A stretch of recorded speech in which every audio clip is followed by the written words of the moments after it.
Il te faut choisir entre Jésus-Christ et le diable. Il te faut choisir entre le monde et la sanctification. Il te faut choisir entre la chair et l'esprit. Il te faut choisir entre les ténèbres et la lumière. Aujourd'hui, le pasteur Marcelo va parler sur les chrétiens qui ont un pied dans le monde et un pied avec Dieu. Si tu es nouveau sur la chaîne, n'hésite pas à t'abonner et à cliquer sur la cloche de notification. Ceci sera ta manière à toi à encourager l'œuvre de Dieu. Bon visionnage.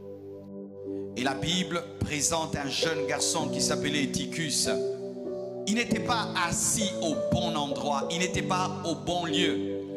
Il était à la fenêtre. Et à la fenêtre, lorsque quelqu'un se trouve à la fenêtre, il est à la fois dans le salon et à la fois dehors. C'était un distrait. Il était à la fois en train d'écouter Paul, mais aussi à la fois en train d'écouter ce qui se passait dehors. Il est cette image des personnes qui sont mélangées, qui aiment à la fois Dieu et qui aiment à la fois le monde, qui aiment à la fois la musique chrétienne, mais qui aiment à la fois la musique mondaine, qui aiment à la fois les fétiches et qui aiment à la fois la puissance de Dieu, qui consultent à la fois les prophètes de Dieu et qui consultent à la fois les magiciens et les occultistes, des personnes qui n'ont pas choisi. Il te faut choisir entre Jésus-Christ et le diable.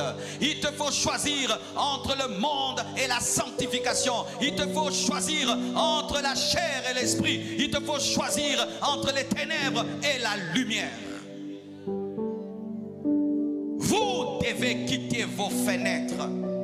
Tu peux être là bien assis, mais spirituellement, tu n'es pas assis sur ce gradin. Non, tu es dans une fenêtre spirituelle parce qu'à la fois, tu es venu écouter la parole, à la fois, tu es venu draguer une fille, à la fois, tu es venu écouter la parole, à la fois, tu es venu voler les téléphones, à la fois, tu es venu écouter la parole, à la fois, tu es venu te faire voir, à la fois, tu es venu écouter la parole, à la fois, tu es venu pour ta propre chair. Les étucus créent des problèmes.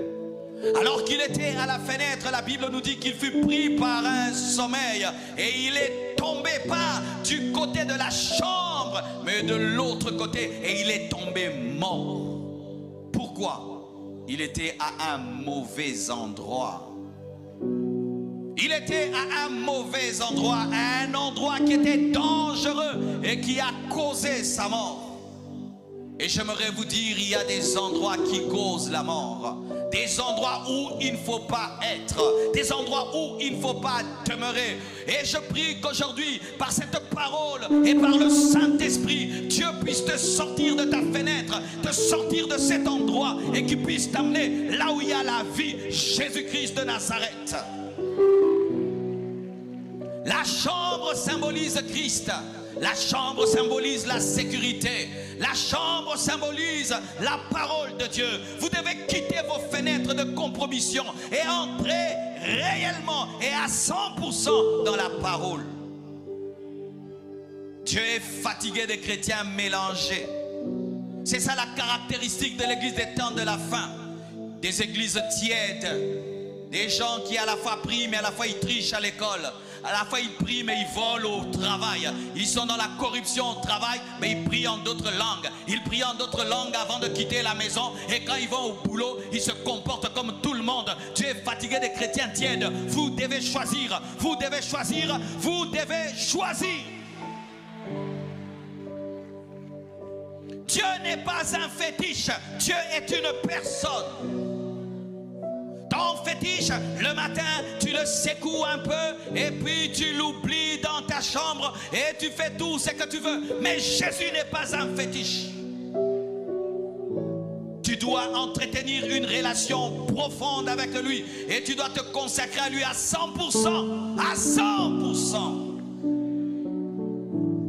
Pas que tu abandonnes certains péchés et tu gardes d'autres péchés. Il avait un pied dans la chambre, un autre pied, il était dans la rue. Tu avais 10 péchés, tu abandonnes 5 péchés et tu gardes 5 péchés. Mais tu te dis chrétien et tu dis que tu seras enlevé, tu iras au ciel. Tu as arrêté de fumer, mais tu n'as pas arrêté de t'enivrer. Tu avais 10 copines, tu as abandonné 5, tu as gardé 5. Eutychus. Heureusement que Paul était un homme ouin. La Bible nous dit qu'il est descendu et il a prié pour lui et il a ressuscité. Et aujourd'hui, la puissance de la résurrection va opérer pour ressusciter les Eutychus.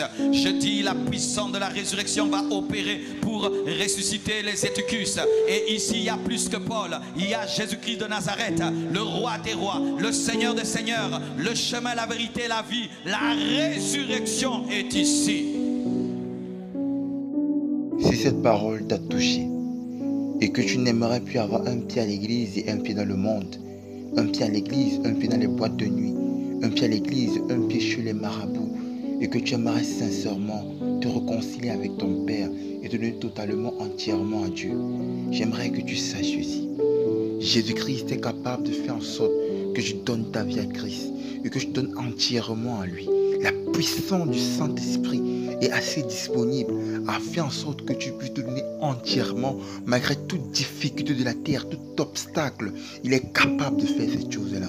C'est pourquoi, si tu crois sincèrement, dis oui, je le crois en ce moment, que Dieu est capable de, exactement comme il a commencé son œuvre, il est capable de m'amener, terminer son œuvre.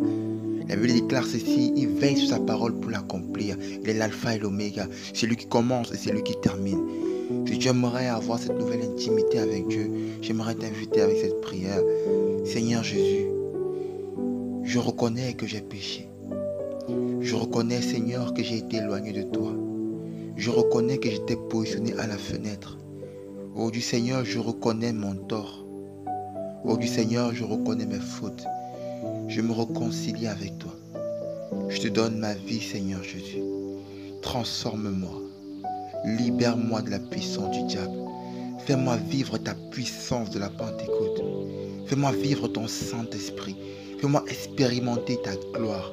Je crois que tu es capable de la même manière que tu m'as appris jusqu'à me faire terminer ma vie étant chrétien.